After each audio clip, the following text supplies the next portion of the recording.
Hey everyone, thank you for jumping into the spaces with us today.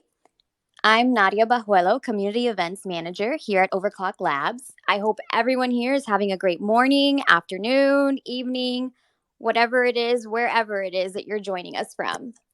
Before jumping into today's spaces, just want to say thank you guys. The Akash community continues to be supportive and active. Thank you for that. Let's keep building through the bear together. Let's jump into what's going on today.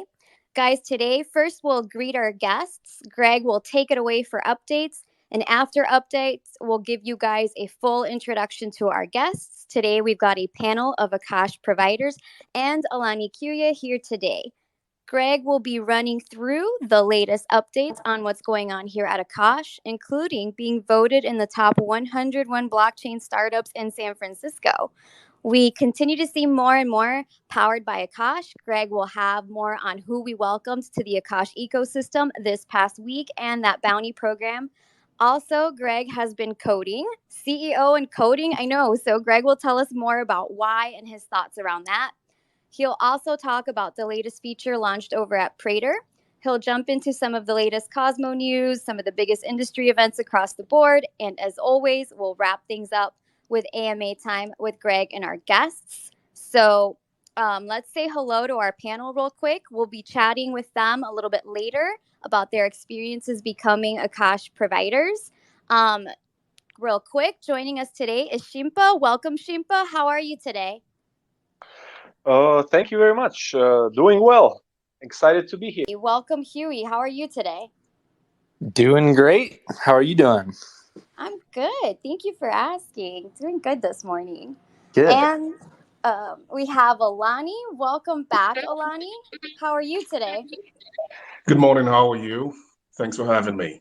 Good. Thanks, me. How are you today? Welcome, Dummy. Yeah, good morning, Nadia. Thanks for having me. I'm good. Awesome. We're excited to have all of you guys. All right. Well, like I said, we'll hear more from them after our chat with Greg. So, with us now, the man of the hour and CEO of Overclock Labs, Greg Osuri. Let's hand it off to him. Take it away, Greg. Thank you, Nadia. Good morning, everybody. Happy Wednesday. Super exciting to do another set of spaces. This is my favorite time of the week, you know. It's really, I find a lot of value in updating everybody and trying to be as open and as close to the community as possible as we, build through these times. And it's really fun to, get back to coding. I love bear markets. It's quiet. It's peaceful, and fundamentals really speak volumes. So, end of the day, Akash is a developer platform. Me building and staying close to the roots is essential to build a great product. Through the whole journey of building, I've discovered, not discovered, but I empathize a lot deeper with friction points. I mean, these were friction points that we kind of knew existed, but if you if you don't experience themselves yourself, it's hard to empathize. Um, so the outcome is just superior products, right? So if you look at what I've been doing on my GitHubs, I've written a few guides on how to deploy a Node.js application, a React application, really from scratch to Akash production with the least amount of steps possible without creating a Docker file or any of the daunting activities I hear web developers face. And I totally understand, like me not doing any of the system work for a while, me coming back to building a Docker file is, it requires referencing, the internet, and it takes time away from building your application. So a lot of that friction points are more obvious now that I'm building and coding, and it's a lot of fun, right? So it's one of those things that I get lost. It could be dangerous because you start ignoring other duties, but I try to maintain a good balance. I don't, get too much opportunity to code during the week, so I spend my weekends and evenings coding, which is fun. All right, so moving on. Now I mean, we got listed in this 101 startups, blockchain startups in San Francisco, which is pretty cool. And the real news is the ecosystem growth, which has been amazing, right? We have altered Dapps, which is really cool, privacy optimized messaging server deployed on Akash. And this is essential because privacy is one of those key elements that we all know we need, but it's traditionally it's been very hard to use, right? So them acknowledging Akash and using Akash means it's much simpler to have sovereignty over privacy in the sense you could launch a alter node on Akash itself and have the guarantees that this node is going to be completely private, owned and controlled by you. This is going to be a game changer for DAOs, for groups that want to stay private, for anybody that wants sovereignty with privacy. And this is one of the first few privacy applications that are running on Akash. I think the future, at least for the next few months to years, privacy applications are going to take the center stage, and Alter Dap embracing Akash is going to be one of the first ones. And we're going to, go deeper into privacy. And talking about privacy, Secret Network, Alter runs on Secret, our good friends. I believe there is a secret wrapper for AKT that was announced yesterday. SAKT, so go check it out. It was one of the wrapping protocols. I can't quite recall, but it's out there somewhere in the AKT hashtag. So go check out. So we're getting more adoption and more acceptance from the secret community, which is really cool. You'll start soon seeing a lot more secret activity on Akash. So if any of the secret community members here, please do your part if you can to run secret nodes on Akash or do whatever you can to get more secret on Akash. Spark IBC embraced Akash, which is awesome. Spark is a community that's trying to decentralize governance. So it's really, really good to see someone like that coming onto Akash as well.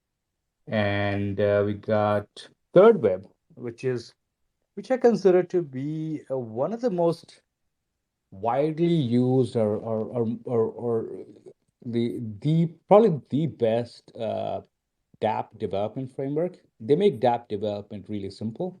They have onboarded hundreds of thousands of users use them today, Ethereum users. So they were really excited to see Akash, and when they saw Akash working in the wild, they couldn't believe it because nothing like Akash exists in the Ethereum ecosystem, right? So this is one of the first instances a major Ethereum player is embracing Akash, and their head of DevRel actually ran a bunch of workloads, Spark, third web workloads on Akash, and they want to do a much deeper integration with Akash. This is a very organic adoption. This is something that came along because they felt Akash is valuable to their community. And this is the kind of engagement we want to see. Very organic. Their DevRels touching the product first, experiencing the product then, and then talking to us about a potential integration or partnership. This is where product-led partnerships become very, very obvious.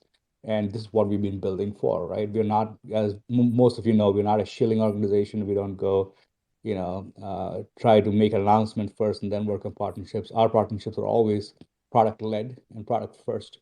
And this is exactly the kind of partnerships we like. So Third Web, we're really excited. Go check out the tweet their head of DevRel did. And it's obvious that he was able to, I mean, he showed you the logs and whatnot using Akash Lytics, which is an amazing way to deploy on Akash. Go check it out. It's super exciting. I'm really excited to see Akash, accepted in the broader Ethereum community. And the Third Web is going to be the distribution partner, one of the distribution partners that's going to get there. And we're going to see a lot more of such integration. I'm really excited for. Blockless is another new interesting protocol that's just starting up. One of our former employees actually works there too. So I mean, they embraced Akash. I mean, Derek, we all know he was at Akash for a little while. We really like him, and he's gone to do bigger things. And they embracing Akash from day one is a great example on how Akash should insert itself in the developer lifecycle earlier on, right? So it's very important when you have developers using Akash during the build time, it becomes more natural, and you end up normally building for Akash, right? So designing around the what do you call the trade-offs that Akash you need to design, right? Akash is great when you can automate several functions and improve your user experience. It's not so great if you're trying to, mimic the user experience that you get on Amazon. It's a completely different system. It's non-custodial. It's fully open source. So unless you're built to embrace those trade-offs, it's going to be very hard for you to come with a set of expectations and be disappointed when those expectations are not matched. So uh, seeing someone like Blockless do this like native integration from day one and embracing the cost savings and embracing the decentralization is truly a remarkable achievement. And this is one of the instances when and we want to be able to do this, right? So I talked about us being part of the Ignite CLI. Ignite is a beautiful CLI built by the former from the Tendermint team to automate the creation of app chains. And Ignite was used to build Osmosis. It's used to build, I believe, Juno and Chihuahua chain and a whole lot of new Cosmos chains. And it'd be great to have a Ignite testnet launch command that automatically launches on Akash using the token of your choice. If you're a Juno community member or Osmosis community member, you should be able to pay using Osmosis or Juno tokens on Akash using interchain accounts, right? So that's the kind of experience that I want to see happen. That's the kind of integration we're working towards, right? The composability of Akash gives you that capability, and we're going to start seeing more of these, right? Early developer lifecycle insertions. So if you see a new project that's starting out, please ask them to go check out Akash. I will be more than happy to help them, not only with Akash, but in general, how to scale and how to scale both in terms of technology as well as community. So have them come talk to us. We'll be more than happy to help them out. And I think they will use a lot of guidance, especially in Cosmos, because we've been here since 5 years. Akash has been building on Cosmos since 2017. We were contributors to Cosmos from very, very early on. So we kind of know our way through the Cosmos ecosystem and the nuances the Cosmos SDK brings. So if anyone building Cosmos, if you know anybody, just make sure they talk to us. That's one of the best things you can do as a community member to help out Akash, and in exchange, help yourself. Um, and let's see, we have a new bounty program. Like I said, if you can go, if you find a DApp or an app using Akash, please go tag them. We're looking for as many powered by Akash tags as possible. It's very important for us to, communicate on the progress we make, right? On average, we get about 10 to 15 apps, I believe, looking at the that we can tag, right? So I have this collection where I was wherever I could find Akash, people using Akash, I would go just tag them powered by Akash, so I can have like a good repository that I can go refer back to. And ecosystem.akash.network relies on that tag to go discover new projects.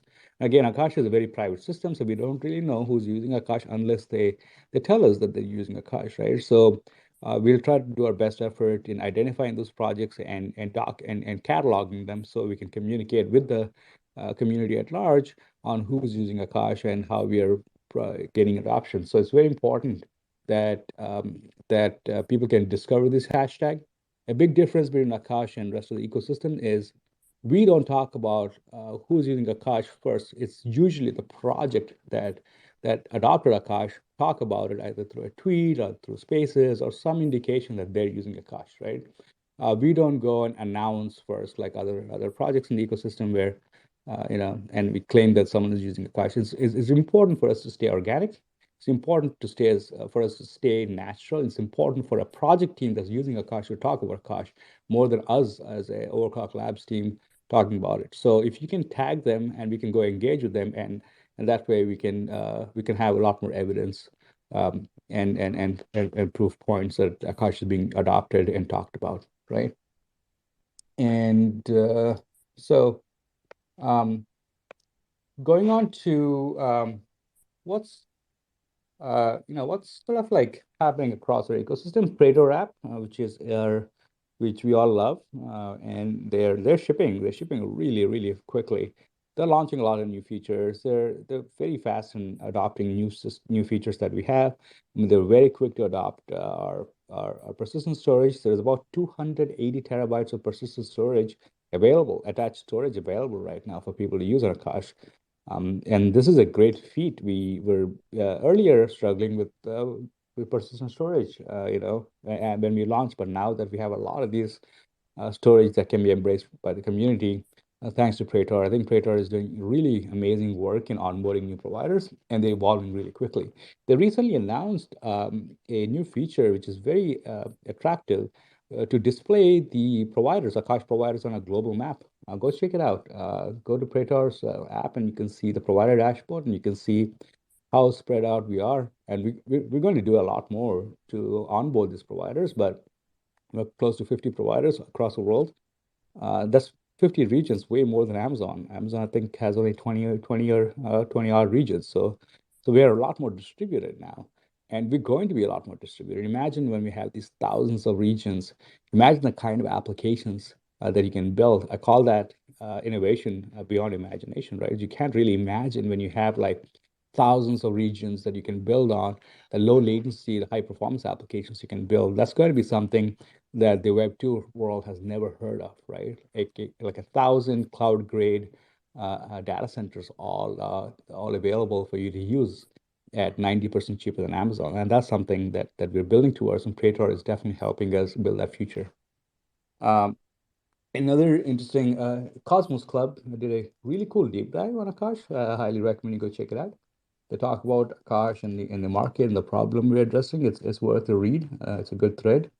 And also give them a follow. It's Cosmos Club _. They're doing a lot of good work in spreading the word of Cosmos.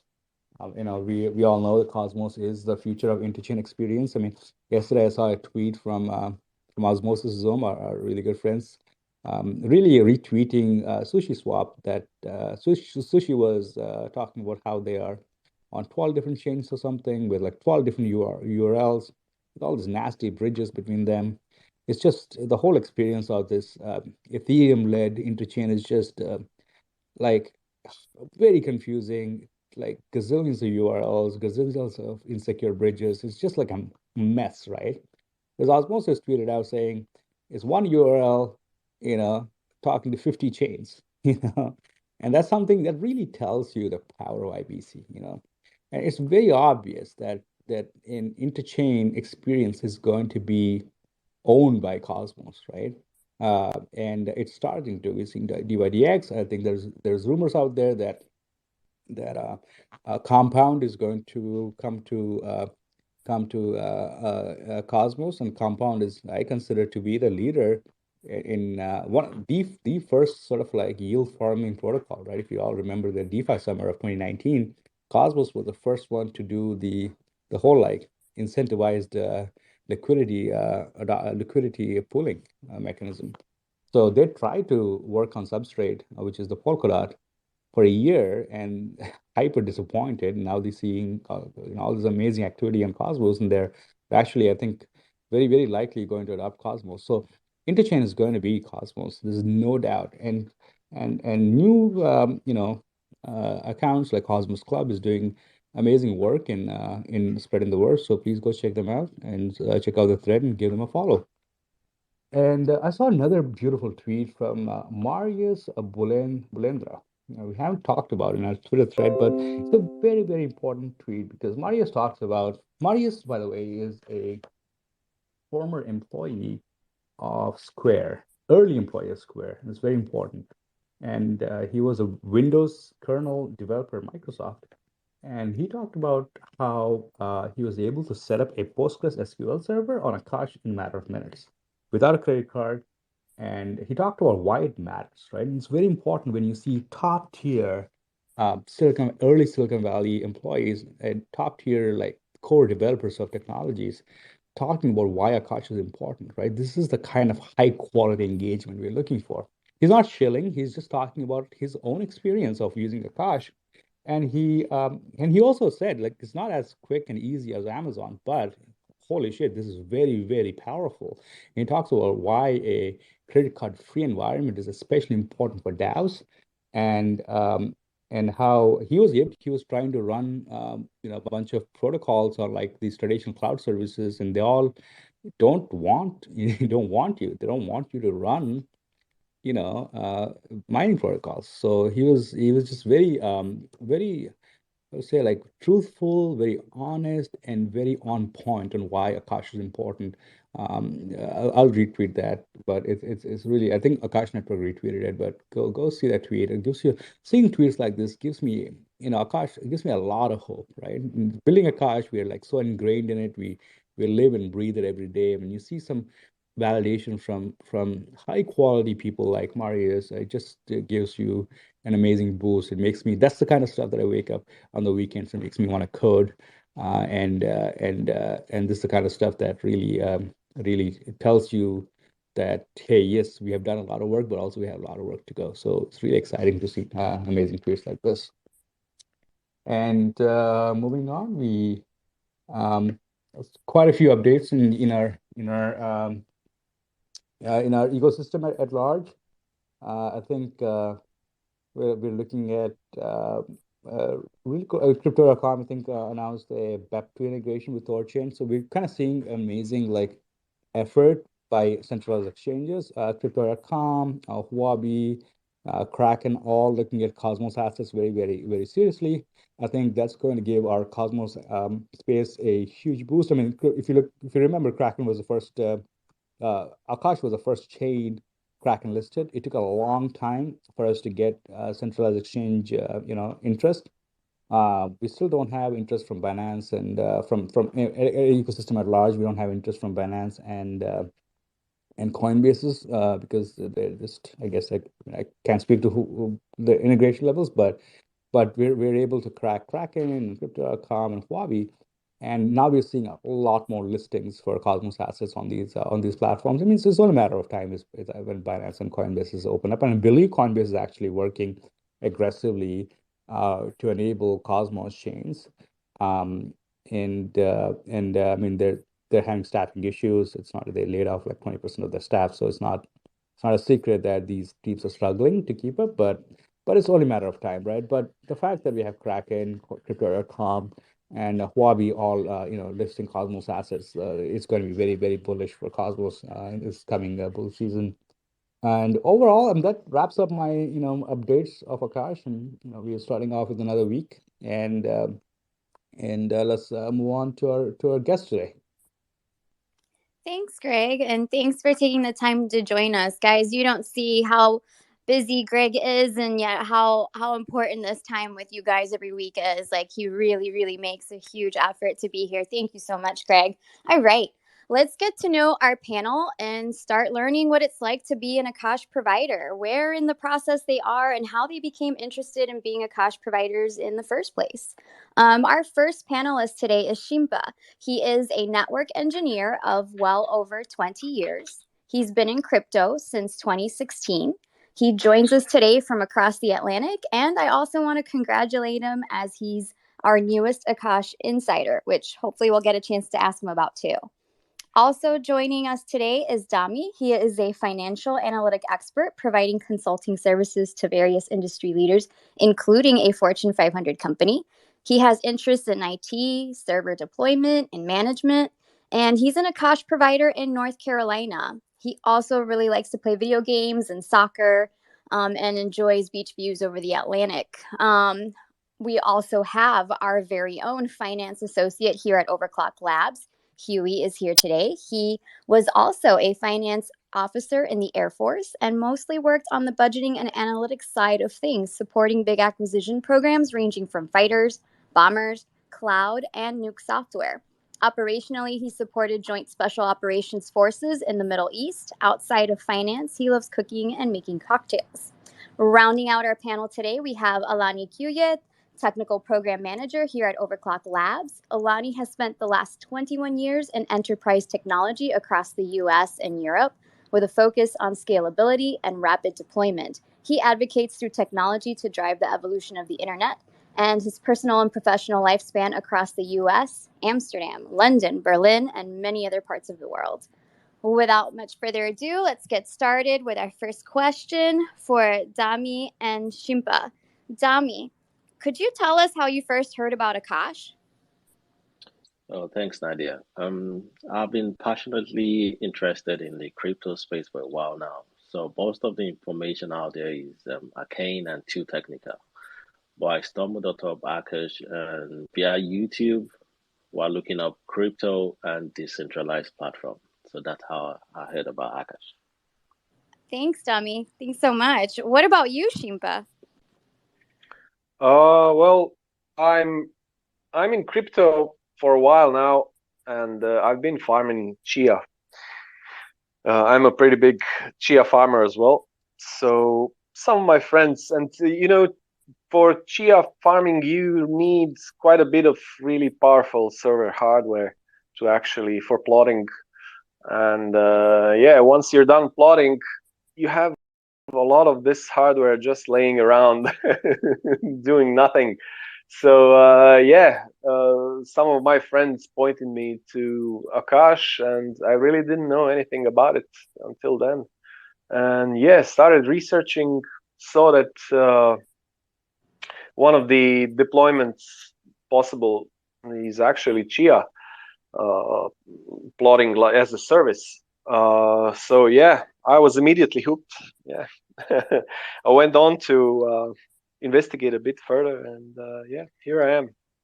Awesome. Thanks, Shimpa. Yeah, guys, if you want, you could actually check out our Twitter Spaces episode uploaded on YouTube with John Michael Hands and Andrew Mello. It's our Chia episode. So for all of our panelists, how did you guys become interested in being a provider? Huey, how did you become interested? Yeah, thanks, Nadia. So for me, everything I do in life, I kind of, I get excited about something, and then to learn it, I kind of have to do it. So I've been really interested in crypto and the economics and incentive side, but really haven't dived into the hardware and all that. So for me, it's kind of just a learning lesson, and I'm excited to just absorb more knowledge. Awesome. And Shimpa, how about you? How did you become interested? You kind of touched on that a little bit, but how did you become interested in being a provider? Well, yeah, as I said, I had a lot of hardware already, so I didn't basically need to invest any real money into hardware. And I'm also, it kind of touches into what I actually do for a living, which is networking and server infrastructure stuff. It kind of came naturally. It didn't require much effort at all to set it up from a hardware perspective. But I had a lot of help setting it all up and making it all work. But yeah, the help was great, and the whole experience was great. And Awesome. It's cool to hear everyone's different experiences. Dami, how about you? How did you become interested in being a provider? Yeah, for me, I love research. So the more I delved into Akash, the more I became interested in the decentralization, coupled with the general interest in the crypto space. The current information simplified the process, and I decided to give Akash a try. Nice. And Dami, if we could start with you for our next question, how was your experience onboarding as an Akash provider? Could you tell us a little bit about that? As a non-technical person, the process took like 2 to 3 hours. I found it surprisingly moderately easy. And I also learned more about general server maintenance, but most importantly, the clean dashboard that simplifies the onboarding process was very, very helpful.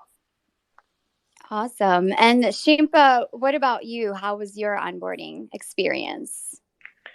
Well, it wasn't really a few hours, but I guess that my infrastructure is a bit more complicated, and I took basically like a more difficult road But yeah, it was good, and I mean, I like learning.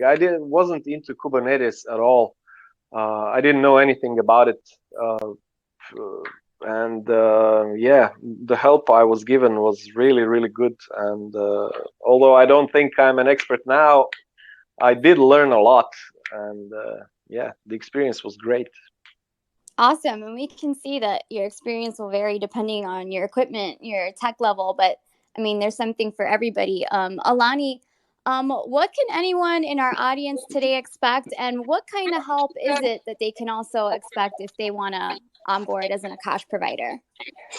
Yes, thank you for the question, Nadia. I think going forward, we have to realize that we have a multi-sided marketplace, and this consists of providers, deployees, lessees, and other individuals that may or may not be technically inclined. And as we scale out, it's important to continue to eliminate the barriers to entry. So everything we've seen in the last few months revolves really around ensuring that the content is qualitative, it's accessible, easy to understand, and has a very low cognitive load. So as Greg mentioned earlier, we have partners like Praetor that continue to deliver, as part of our community of participants and partners in some cases, where you have folks like Dami, for example, who was able to onboard in a couple of hours. And now they have a dashboard where you can see providers spread across, the world, across multiple continents. And that is going to scale. And with that scale, we will continue to simplify the process. Now, that being said, I think for providers, we get to a point where we develop templates that address multiple personas. So you have the engineers, you have the non-engineers, you have the crypto curious, you have the provider curious, and in some cases, some people learn a lot more about basic systems maintenance, like Dama said earlier. And for folks like Shankar, who already have a technical inclination, it's even easier for them. So what's coming in the future will be heavily focused on simplicity, ease of use, accessibility, low cognitive load, and multiple persona being able to onboard onto the Akash platform very easily. Awesome. Thank you.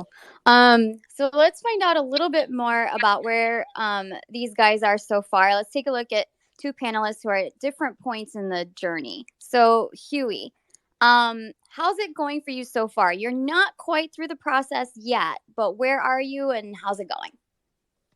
Yeah, so I wanted to be up by now, and it's not because I haven't tried, or not because I just haven't gotten to. I've been dealing with a bunch of other stuff, so I was able to buy all my equipment. So everything came in, and then now it's just figuring out where I want to put it and setting everything up, make sure I don't upset my wife and stuff like that. So, but I am a what you call a non-technical user, so I'm excited to go through the process and see where those pain points are. Yeah, should be fun. Awesome. Yeah, totally. It'll be fun. And Dami, what about you? You're in a different stage of the journey. How's it going for you so far? For me, I'm still learning and it's been positive. The dashboard shows me active leases, orders, and deployments, earnings, and the ability to change my attributes, and including pricing as well. I'm also able to push messages to people who have deployed on my provider and anticipate adding more features in the future that will further simplify the process. Awesome. Thank you. And Alani, is there anything more you can tell us in terms of like where these guys will be going on from where they're at now? What does growth look like? Yeah, so growth is going to be very positive. What we are going to be doing in the coming weeks is, putting out case studies as we have been over the last few weeks. And those case studies will further simplify the provider experience. In addition, we're going to focus on the demand side to ensure that those who are coming to deploy have an easier on-ramp, and further streamlining those experiences on both sides, of the transaction. That being said, also, we will be developing a lot more educational content, a lot of fun activities around the community as well, to ensure that not only do we stay engaged, but we also continue our drive to further simplify this process.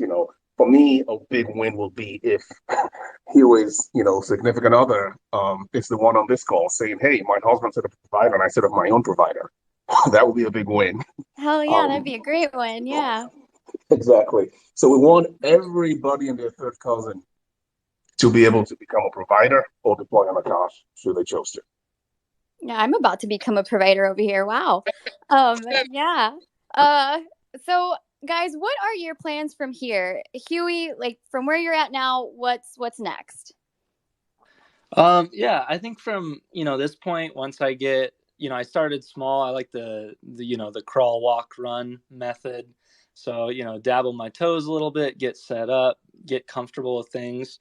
And then, obviously the incentive to be, being the provider is monetarily. So it's, if things are looking good, then, we'll start scaling out and I can start at other options. But yeah, I mean, I'm fully committed to, contributing to the network, and, I just think it's awesome. So I just want to be a part of it. Oh, awesome. Thank you. And then Dami, what about you? What are your plans from here where you're at today? So currently I have one machine and I may add more machines if my provider gets 250 to 75% fill rate. Ideally, I would like to have a 200 core machine with persistent storage. As I get more comfortable with the ecosystem, I would increase my provided machines. And Shimpa, what are your plans from here? And Shimpa, I understand that actually you started as a provider, but now you're an insider, so you can touch on that too. That seems like being an insider and joining the effort on that front is part of your plans moving forward here. Indeed, thank you. Well, it kind of came naturally. The more time I spent trying to become a better provider, the more I learned about the whole project and about everything about it. Yeah, I wanted to get involved as much as I can and hopefully share my knowledge. Although I don't. Again, I don't consider myself to be a particularly an expert in Akash yet, but I can contribute in some other areas that are more from a server side and from networking side, and I'm really stoked about everything. Yeah. Awesome. Yeah, absolutely. There are many different ways to get involved with Akash, guys. So Alani, any final thoughts on if we want to become involved with the Akash ecosystem as providers? Would you be able to tell us what step we should all take right now if we want to become an Akash provider like these guys? Yes. I mean, the first thing to bear in mind is, we are building out of this bear market together. So as part of the overall ecosystem, we have the Akash Accelerator that would, help kickstart any, projects coming into the ecosystem. And for those who want to be providers, the first place to start is, go to Akash.network, follow us on Twitter. Make sure you are engaged on Telegram. Look at our social channels like YouTube for instructionals to get comfortable with the ecosystem. And furthermore, you can look at some of our partners like Praetor that make the onboarding process very, very easy. But more importantly, if you're on this call, right after this call, get involved now because there will never be another opportunity as good as this one. Now, that being said, we are very happy to provide any assistance. You can check us out on Discord. All of our team is constantly online, so we're ready to provide any help that you may need. And for those who may be more on the enterprise side, again, just reach out to us. We're here to help. Awesome. Thank you. Well, guys, with that, let's open it up for questions for Greg or the panel. Do you guys have any questions for either Greg in terms of the updates or what's going on here at Akash, or for our panel in terms of becoming a provider or what it's been like, or anything like that? Looks like we're going to hear from Praetor here in just a second as soon as I get them up on stage.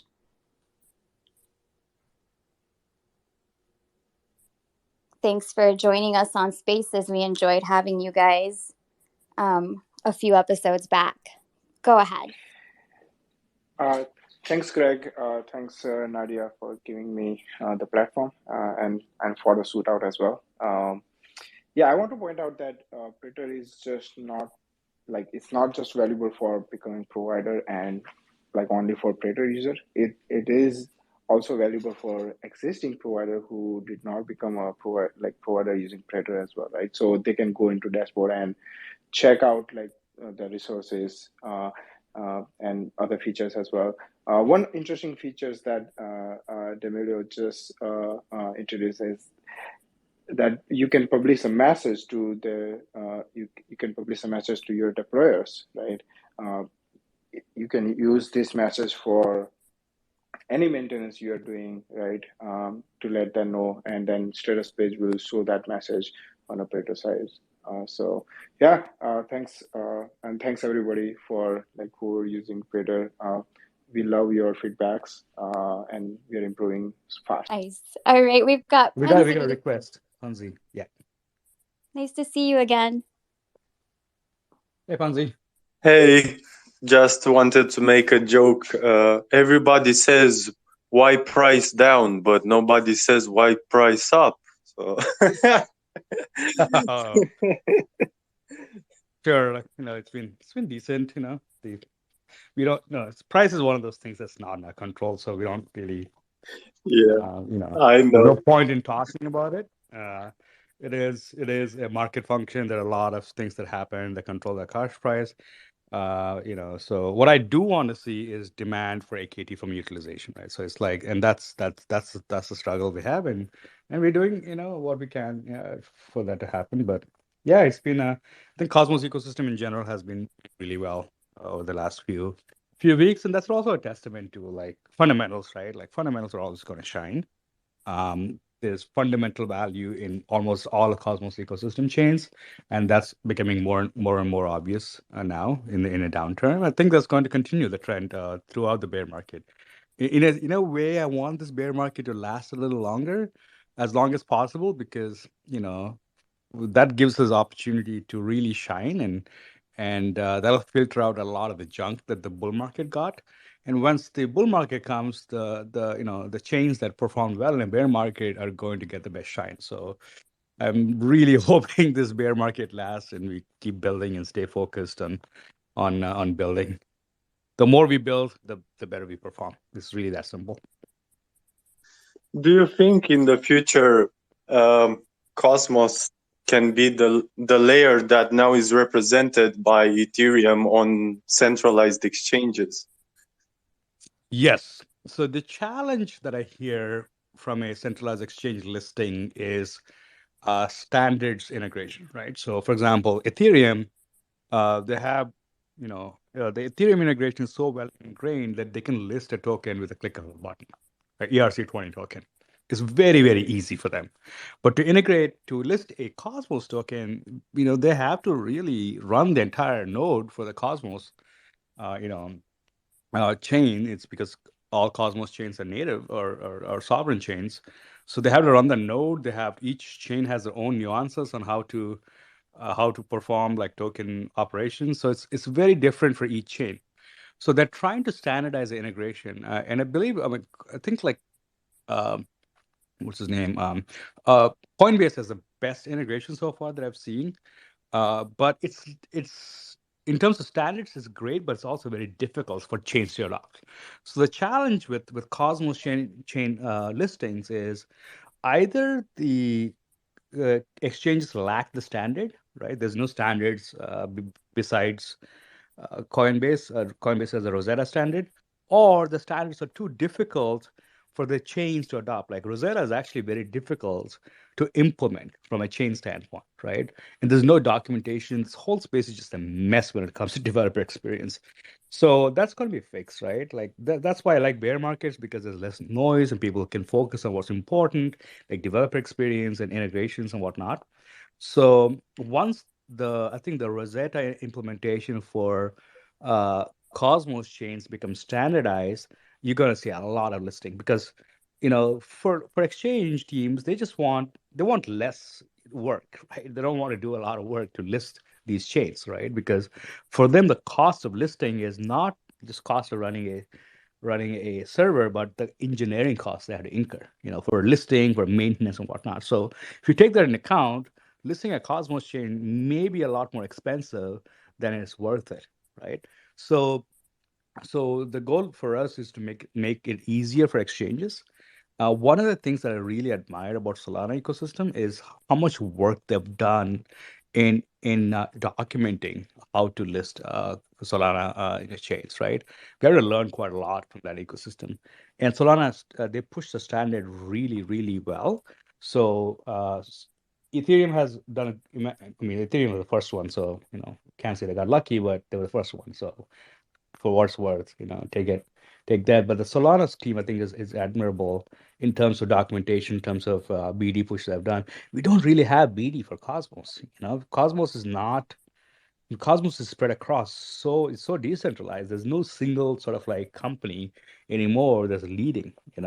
So it's going to be our community that has to take the effort in order to like come up with this BD, come up with these integrations, come up with this simplifying documentation. And Kava, I believe, has done quite a lot of work in Rosetta. So I'm going to be looking at their work. There's Rosetta implementation for Cosmos chains, but that's incomplete. I feel like Ignite CLI should enable Rosetta implementation, simplify it. That has the best opportunity. Hopefully, Ignite CLI will take that up, but it's questionable because Ignite is, I don't know, the team that Ignite the team that built Ignite Tendermint is having problems. So, I mean, Peng just quit Tendermint, the CEO. So, it's going through its own set of like restructuring and whatnot. So, and that's not a secret anymore. So, there's a lot of like we have as a community have to come together to take up on these challenges, right? So, hopefully, So to yeah. be honest, if we get over this thing with Ignite, this is very bullish for for the Cosmos ecosystem. I mean, it really gets to the decentralized vision, and yeah, we're getting there. Absolutely. I not mean, not to throw like bad stuff for the Ignite. They were doing amazing stuff. They keep doing it, but this should be the end goal. absolutely. I mean, and that's why I want this bear market to last as long as possible because stuff like this comes out. And this is going to get solved. It's only a matter of time, right? If these things are solved, I mean, Cosmos will be like number way beyond Ethereum. I have no doubt. So it's a great time to be in Cosmos. Great time to accumulate what you need to accumulate. I think it's only like up, right? There's only opportunity now. So I'm excited.